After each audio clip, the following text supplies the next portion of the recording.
শেরপুরের শ্রীবরদীতে ১ বছর ধরে পলাতক থাকা ইউনিয়ন পরিষদের চেয়ারম্যান শাহজামাল ইসলাম আশিকের অপসারণের দাবিতে মানববন্ধন করেছে স্থানীয়রা। মঙ্গলবার ১৯ আগস্ট উপজেলার গোসাইপুর ইউনিয়ন পরিষদের সামনে এই মানববন্ধন অনুষ্ঠিত হয়। এ সময় বক্তারা অভিযোগ করেন, আওয়ামী লীগ নেতা ও ইউপি চেয়ারম্যান আশিক দীর্ঘদিন ধরে পলাতক থাকায় ইউনিয়ন পরিষদের কার্যক্রম সম্পূর্ণভাবে স্থবির হয়ে পড়েছে। ফলে সাধারণ মানুষ মৌলিক সেবা থেকে বঞ্চিত হচ্ছেন। তারা বলেন, পলাতক থেকেও আশিক নিজস্ব প্রভাব খাটিয়ে অতিরিক্ত টাকার বিনিময়ে সীমিত কিছু কাজ করলেও ইউনিয়ন পরিষদ বাস্তবে অচল হয়ে আছে। এদিকে পলাতক চেয়ারম্যানের অনুপস্থিতিতে পরিষদের কার্যক্রম অচল হয়ে পড়েছে।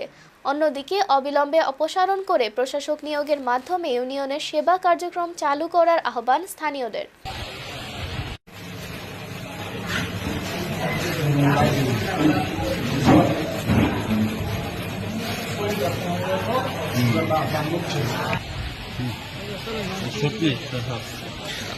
শেষ করে দিই।